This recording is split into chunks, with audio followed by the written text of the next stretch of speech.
New Park comes to life west of Boynton Beach. On September 24, county officials commemorated the opening of the first phase of Canyon District Park.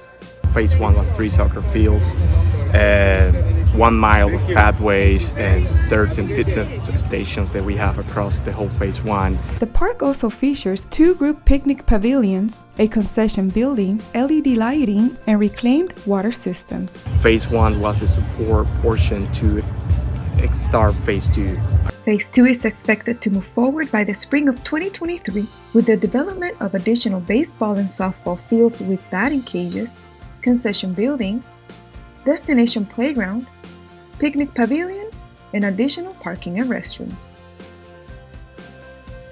Parks, by their very nature, are the community centerpieces of every community. You know, parks and recreation is essential government service, and I really think it's the lifeblood of a community. This park is a demonstration of the county's commitment to good health, happiness, community, and service to residents.